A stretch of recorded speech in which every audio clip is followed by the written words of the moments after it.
Buenas tardes, ¿me escuchan? Sí, doctor, se le escucha. Muy bien, vamos a empezar entonces, estamos en la hora puntual, la clase de ictericia.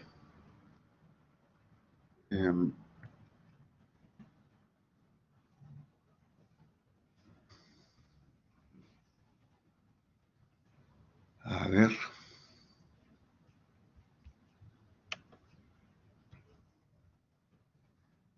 Muy bien, es enfoque diagnóstico del paciente ictérico. Se denomina ictericia a la coloración amarillenta de las escleras, las membranas mucosas y la piel. Su magnitud y extensión dependen del grado de acumulación del pigmento biliar. Es lo que están viendo ustedes allí. Ese es el término y definición de ictericia. Pero no todo lo amarillo siempre es ictérico, en el sentido de que hay personas que, por alguna razón, me acuerdo mucho, un paciente muy querido se fue a Brasil y tenía problemas de estreñimiento y estuvo en Brasil varios meses. Y después regresó al Perú. Y por su tema de estreñimiento, no sé quién le dijo que debía comer, pues, no sé, zanahorias, mandarinas, naranjas todos los días. Y él, como buen paciente, consumió esto y cuando regresó a la consulta vino preocupado porque prácticamente era pues una zanahoria andando, o sea, era amarillo, profundamente amarillo. Pero lo curioso era que sus ojos no estaban amarillos, sino que el depósito de caroteno, el exceso, ¿no? Hizo que se pusiese así. Así que esa es una primera parte. Debemos saber nosotros, cuando hablamos de ictericia, recordar, ¿no? Cómo es que la hemoglobina, ¿no es cierto?, se divide finalmente en la globina, aminoácidos, y en el factor M, donde está el fierro y la bilirrubina. Y la bilirrubina, a través del hígado, es excretada. Entonces, ese punto es bueno recordarlo. Una clase de ictericia tiene que ver con una clase de el flujo natural de la fisiopatología de la hemoglobina. En este metabolismo, ustedes recordarán, ¿no es cierto?, la liberación de la hemoglobina se descompone en globina y hemo, ¿no?, como lo están viendo allí. Luego viene la biliverdina, que es la bilirrubina libre. Esta requiere de todas maneras en la sangre de la presencia de la bilirrubina con la albumina para poder circular. Pero la bilirrubina se conjuga en el hígado, ¿no es cierto? Y finalmente, como ustedes ven en el gráfico, una parte se reabsorbe y otra parte va como estercobilinógeno. Entonces, nosotros tenemos en sangre la bilirrubina total, que se divide en directa e indirecta, y eso es una manera muy importante de definir lo que está presente en nuestro organismo.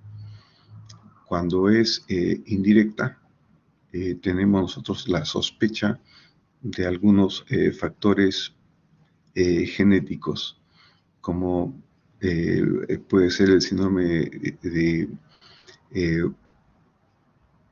Johnson, el síndrome de Klier-Nagar.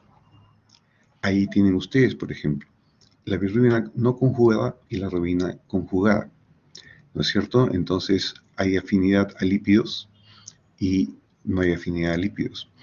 Por eso que en los recién nacidos, si hay esta presencia de bilirrubina no conjugada, puede dar inclusive un kernicterus, ¿no es cierto? Entonces, eso es un dato muy importante para los recién nacidos. La bilirrubina conjugada, ustedes están viendo allí que está en orina cuando es conjugada, y cuando no es conjugada no está filtrada ni está secretada y está prácticamente ausente en orina, ¿correcto? Los valores normales, ¿no es cierto?, de bilirrubina son los que están allí presentes, y cuando uno evalúa la función del hígado, es bueno que sepan que nosotros evaluamos la función del hígado en serie en una visión eh, que no es de un solo valor, sino múltiples valores y factores. Por eso ustedes ven allí, si yo quiero evaluar el hígado, evalúo la bilirrubina, pero de todas maneras tengo que analizar transaminasas, fosfatasa alcalina, gamma-glutamiltranspeptidasa, proteínas, ¿no es cierto? ¿Por qué? Porque el hígado es un órgano que se puede medir su función eh, desde múltiples puntos y vistas de factores, ¿no es cierto?, que nos revelan la normalidad o la anormalidad. En otras palabras, yo no puedo evaluar el hígado solamente en función a la bilirrubina. Eso es lo que les quiero decir. Es decir, el hígado yo tengo que evaluarlo en función a un conjunto de factores para que me digan si ese hígado está bien o si ese hígado está enfermo. Ahí tienen ustedes un breve resumen. Si nosotros vamos a hablar de ictericia, estamos hablando de que algo está funcionando mal en el hígado, ¿correcto? Entonces hay múltiples maneras de evaluar la ictericia, y probablemente esta sea una manera muy didáctica para hacerlo, ¿no? Ahí vean ustedes en esta clasificación de las ictericias, ¿no? Es una manera muy didáctica y sencilla. 1. Formación excesiva de bilirrubina. 2. Conjugación defectuosa de la bilirrubina. 3. Excreción defectuosa de la bilirrubina. ¿No es cierto? O sea, es una manera, como ustedes ven ahí, bastante didáctica, ¿no? O sea, o formas en exceso, estás en el hígado, conjugas mal, o estás fuera del hígado, se excreta mal, ¿no es cierto? Entonces, vamos a ver ahí. Por ejemplo, si la bilirrubina es no conjugada, obviamente ahí ustedes pueden ver que puede ser un tema hemolítico, prehepático, ¿no es cierto? Entonces ahí tienen un predominio de bilirrubina no conjugada. Si es intrahepática, es diferente. Si ustedes tienen, por ejemplo, una alcalina, o sea, fosfatasa alcalina elevado, ahí ven ustedes, el diagnóstico sugiere un tema obstructivo, ¿no es cierto? Y si tienen ustedes la bilirrubina en la orina incrementada, probablemente también sea un tema obstructivo, ¿no? Entonces, en este gráfico, ustedes pueden conjugar las diferentes formas de cómo se manifiesta y a qué nivel, ¿no?, el problema de la ictericia. De acuerdo al sitio de afección, la prehepática, cuando la causa de la elevación es antes del hígado, hay elevación de la bilirrubina indirecta. La hepática es una falta de captación, un rotor. Dijimos falta de conjugación, ¿se acuerdan? Gilbert, Kriegel-Najar, o falta de excreción, Dubin-Johnson, ¿no? Y poshepática, alteración en los conductos biliares. Ahí, en la poshepática, que es la más frecuente, predomina la bilirrubina directa, ¿de acuerdo? Porque la prehepática es básicamente en niños o en cuadros hemolíticos, entonces es bastante frecuente, ¿no? Pero cuando se presenta la forma es cantada, digamos. Ahí tienen ustedes la clasificación de las ictericias. Habíamos dicho que había una que es formación excesiva de bilirrubina. Entonces, procedente de los eritrocitos, sujetos a destrucción excesiva, procedente de los eritrocitos de la médula ósea y de sus precursores, así como de las hemoproteínas diferentes de la hemoglobina. Y ese es un gráfico muy bonito. Miren ustedes, Primero veamos, enfermedades infecciosas, ¿cuáles? Paludismo, Bartonella, ¿no? Septicemia, la quinina, el plomo, el arsénico, veneno de serpiente, reacción por transfusiones, ictericia hemolítica congénita, ¿no es cierto? Esferocitosis hereditaria, hemoglobina paroxística nocturna. Entonces, en este gráfico se ve que lo que predomina, ¿no es cierto?, es una hemoglobina no conjugada, ¿no es cierto? Y ahí ustedes lo ven con toda claridad en este gráfico. Pero cuando hay una conjugación defectuosa de la bilirrubina, puede ser por deficiencia enzimática, por defecto en el transporte de la bilirrubina al interior de las células hepáticas. Y ustedes allí ven, ¿no es cierto? O sea que la bilirrubina que llega al hígado no se conjuga. ¿Ven? Y allí viene el típico síndrome de Gilbert, ¿no? En medicamentos, bueno, la rifampicina, que se usa mucho en nuestro medio por el tema de la tuberculosis, pero generalmente vemos muchos pacientes, aunque ustedes no lo crean, en la consulta ustedes van a ver, y de repente algunos de ustedes hasta tienen algún familiar que tiene síndrome de Gilbert. El síndrome de Gilbert es una enfermedad hereditaria, benigna, y que hace que el paciente tenga un hígado completamente sano, pero cada cierto tiempo se activa la ictericia a predominio indirecto y no sube más de 3 a 5. Y el paciente viene con los ojitos amarillitos, pero resulta que su papá y su abuelito también tenían el mismo problema. Mira, se mueren de 90 a 100 años de viejos, pero no se mueren de Gilbert. Es decir, es completamente benigno, pero cada cierto tiempo hacen episodios de lo que ustedes están viendo ahí. Es decir, se enciende, cada cierto tiempo se enciende esta enfermedad, ¿no? Va y viene, pero es completamente benigno. Ese es el bendito síndrome de Gilbert. Si vemos la excreción defectuosa de la bilirrubina, tendríamos pues por defecto congénito, por lesión hepatocelular, ¿no es cierto?, por colestasis intrahepática, por colestasis extrahepática, sea benigna o maligna. Y ahí tienen ustedes, ¿no es cierto? Es decir, se produce la bilirrubina, el hígado está lesionado, ¿no es cierto?, pero sí hay bilirrubina directa y hay bilirrubina indirecta. Están las dos, pero predomina la directa, ¿no es cierto? O sea, la cirrosis hepática, el cáncer, la hepatitis granulomatosa, la hepatitis viral aguda. Es decir, hay una ictericia por defecto de excreción de bilirrubina conjugada por lesión hepatocelular. ¿Notan allí? ¿Ven cómo de todas maneras hay un incremento tanto en la no conjugada como en la conjugada, pero a predominio de la conjugada, ¿correcto? Y allí ven ustedes que cuando viene esta bilirrubina conjugada, en el hígado, de todas maneras, hay un cambio. Nosotros hemos visto en endoscopía y hemos sacado ascaris y fasciola, hemos sacado con la endoscopía, ¿no es cierto? Los gusanos, tremendas tenias, las sacamos con la endoscopía, ¿no?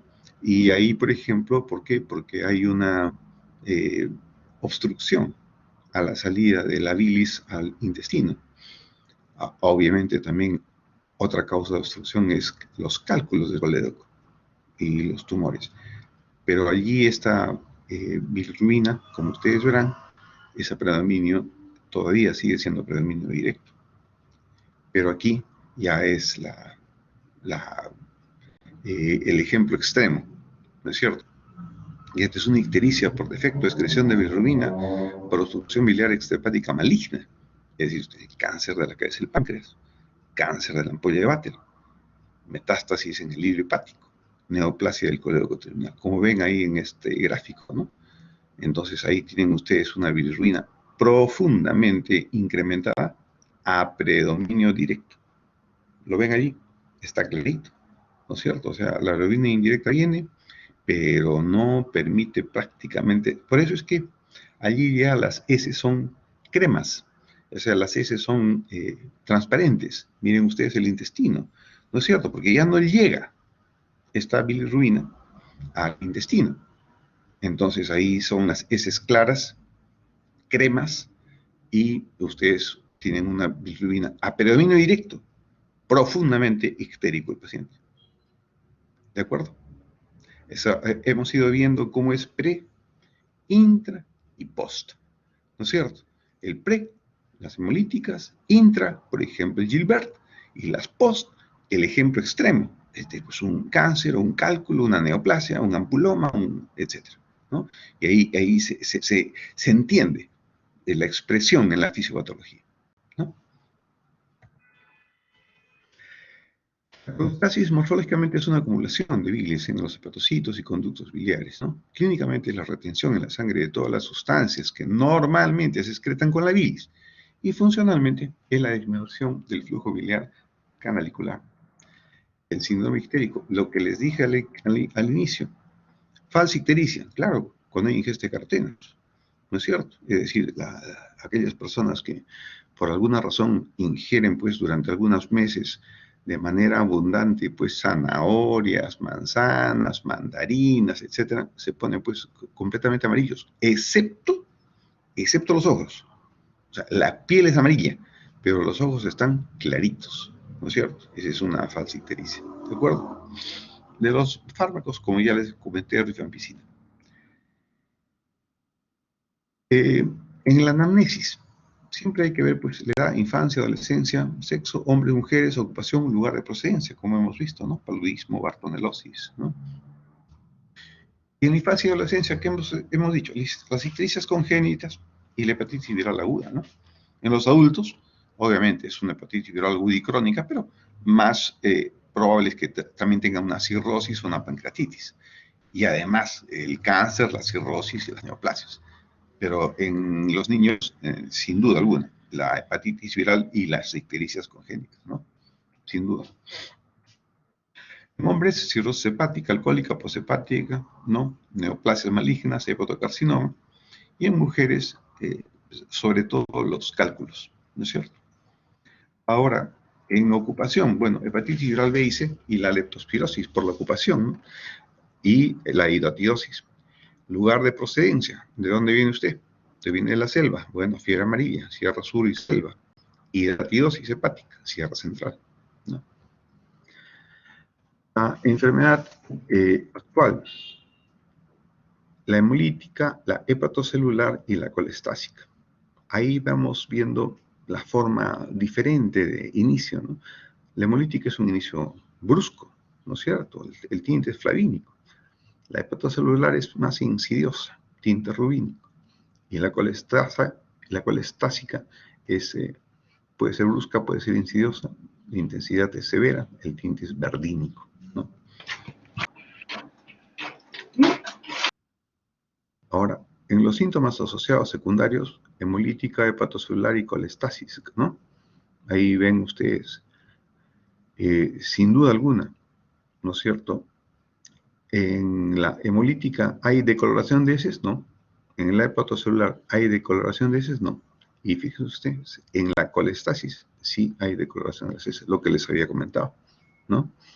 Y de igual manera, el prurito, probablemente hay mucho más prurito en la colestasis que en las otras, ¿no? Es decir, el paciente siente que está constantemente con una sensación de rascarse y a veces es agotador, ¿no? Ni duerme por la sensación de...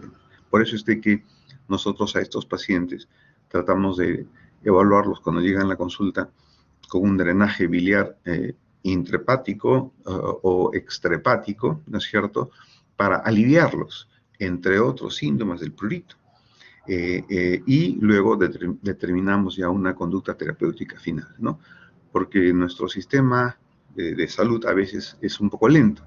Y entonces, mientras espero que haya una cama, que yo pueda, hagan de cuenta pues que es un cálculo, es un carcinoma, y hago la cola para que saque cama, saque cita, pasan 2, 3 meses, el paciente no puede estar así 2, 3 meses, ¿no? Entonces, por lo menos alivio temporalmente la ictericia, mejoro el paciente y ya luego, según nuestra realidad cotidiana, lo atendemos, ¿no? Los antecedentes, la ictericia hepatocelular, datos epidemiológicos de hepatitis, contacto con tóxicos, transfusiones, ingesta de alimentos contaminados, enfermedades de transmisión sexual, el alcoholismo y el uso de drogas, ¿no? Cuando hay obstrucción, de todas maneras hay que ver cálculos, antecedente de dispepsia, crisis dolorosas paroxísticas. Cuando hay ictericia hemolítica, antecedente contacto con agentes químicos, físicos, venenos, vegetales y animales. Antecedentes de transfusión sanguínea en la ictericia hemolítica. Ese es un dato importante. Interrogatorio por aparatos y sistemas. Obviamente, ahí, como ustedes lo ven, si hay algo que tenga que ver con una correlación, ¿no es cierto? En el aparato digestivo, pues las parasitosis, ¿no es cierto? En nuestro medio, el paludismo, ¿no? Y yo trabajo en un hospital de cáncer, entonces una de las primeras cosas que yo pienso siempre es pues el cáncer, ¿no? Sin duda. Enfermedades infecciosas para una ictericia, virus, espiroquetas, bacterias. Enfermedades del sistema linfático y hematopoyético, leucemias, linfomas. Enfermedades endocrinas y metabólicas, el hipertiroidismo, la enfermedad de Wilson, la amiloidosis, la hemocromatosis, ¿no? ¿Y cómo se manifiesta esta ictericia? Bueno, ustedes pueden evaluar si hay una hemólisis, hay anemia, pues hay cirrosis, ¿no es cierto? O neoplasia de las vías biliares. Todo esto ocurre con anemia. Las leucocitosis con la hepatitis viral, con la hepatitis alcohólica. Y la leucopenia y trombocitopenia, sin duda alguna, siempre trombocitopenia es asociado a cirrosis. El examen de orina. Ictericia prehepática, aumento de bilirrubina indirecta, ¿no es cierto? Ictericia hepática o poshepática, aumento de bilirrubina directa, ¿correcto? Directa. Las transaminasas es cuando hay un daño hepatocelular agudo, generalmente hepatitis viral aguda, mayor de 400, de 500, casi es de ley. El crónico es, las transaminasas están poco elevadas, pero hay hipoalbuminemia, cuando el efecto ya es crónico. Es decir, que el hígado ya no produce adecuadamente las proteínas, ¿no? De la misma manera, la fosfatasa alcalina, la gamma-glutamiltransferasa y la bilirrubina directa está en relación directa a los conductos biliares, como están viendo ustedes allí. Las proteínas totales, albúmina y globulina, es básicamente producida por los hepatocitos. Y hay un dato bien importante. La inversión albúmina-globulina refiere siempre a un daño hepatocelular crónico, ¿no es cierto? El tiempo de protrombina prolongado son causas de hepatocelulares agudos o crónicos, ¿no es cierto? Pero cuando es un caso agudo, usted puede, con la vitamina K, revertirlo inmediatamente. Pero si es una cirrosis crónica, usted le pone vitamina K y no revierte. ¿Por qué? Porque tiene una función directa al daño. Si vamos a evaluar la ictericia en función a los exámenes auxiliares, el primero que tenemos siempre a la mano, siempre, y es un examen muy bueno, en manos buenas, muy bueno, es la ecografía. Obviamente, si queremos un examen ya más minucioso, es la tomografía o la resonancia. Y si quiero yo hacer además agregar un elemento de terapéutico, es decir, ya es la colangiopancreato retrógrado endoscópica, es decir, no solamente veo las vías biliares, sino tengo la facilidad de poner una prótesis o resecar un cálculo, ¿no? Sacar un cálculo. Entonces es la coledocolitiasis, ven ustedes ahí la imagen. Ahí tienen ustedes una imagen donde se ve como una cruz, un tumor que está comprometiendo la cabeza del páncreas. Y allí ven ustedes una imagen de cálculos, múltiples cálculos, a través de una colangiopancreatografía. Ahí en la imagen se ve con toda claridad los múltiples cálculos. La exploración física, no hay ninguna duda, ¿no es cierto? La ictericia, ¿no es cierto? Cómo se palpa el hígado. Y de eso estamos hablando, ¿cierto? El paciente ictérico, el paciente crónico, enfermo hepático, tiene ascitis, una ascitis voluminosa, y allí cómo nosotros podemos demarcar, ¿no es cierto?, la palpación del hígado, ¿no? Ahí específicamente ustedes con las dos manos pueden palpar. Y se ve el caput medius, que es el típico del paciente cirrótico. Veamos. Un paciente de 23 años con ictericia sin otros síntomas. 23 años, ¿eh? Con ictericia sin otros síntomas. La bilirrubina total es de 3. Y la fracción directa es 0.8, o sea, tiene predominio indirecto. Sin otros hallazgos de laboratorio. Antecedente de un hermano con cuadro similar. ¿Cuál es el diagnóstico más probable?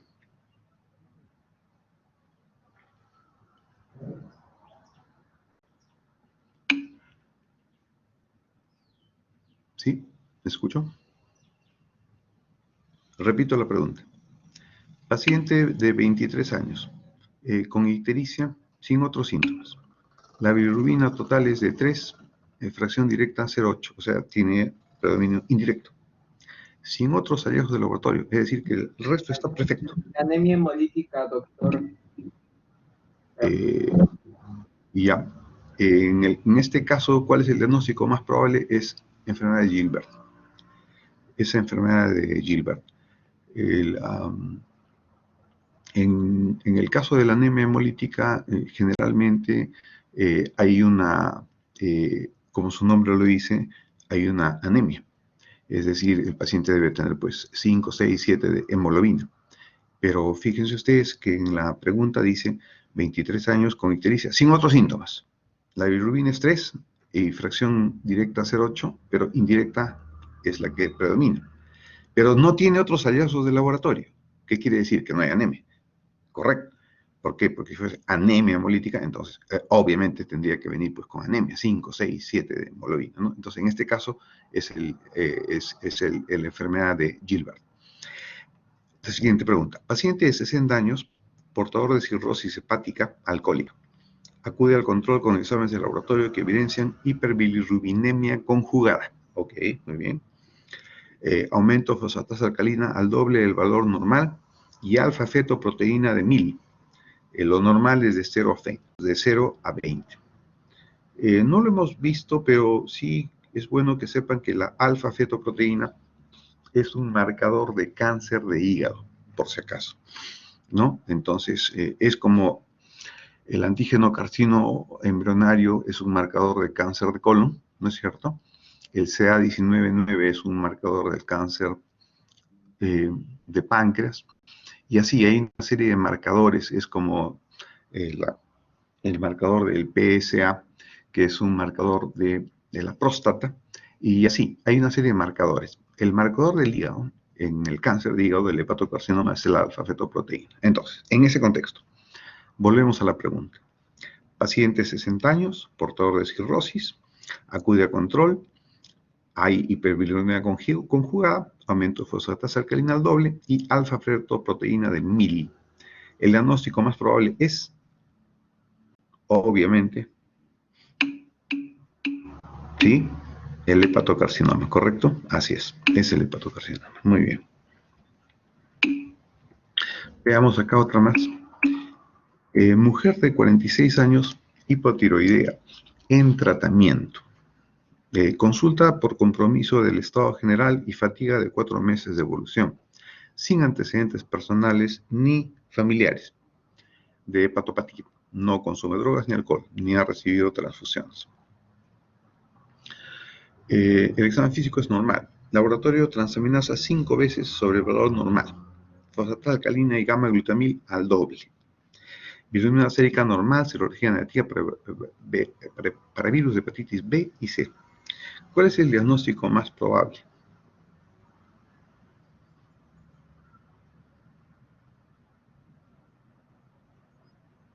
Vamos a repetir. 46 años, hipotiroidea, fatiga, 4 meses de evolución, no hay antecedentes, no consume drogas, no alcohol, no transfusiones. Y laboratorio de las transaminasas están elevadas, las fosfatasa alcalina y la gamma utilil al doble. No tiene serología para hepatitis viral y la bilirrubina es normal. Entonces, el diagnóstico aquí, por si acaso, es una esteatohepatitis no alcohólica. Es decir, que la persona está con una inflamación del hígado que no tiene ninguna relación con alcohol porque no consume alcohol, y es una esteatohepatitis en el sentido de que hay una elevación de fosfatasas, gamma-glutamil y de transaminasas. Quiere decir que está con un sufrimiento del hígado de las enfermedades estas de la también se le llama esteatonecrosis, ¿no? Pero es una esteatohepatitis. Muy bien, doctores. ¿Alguna pregunta? ¿Alguna de este?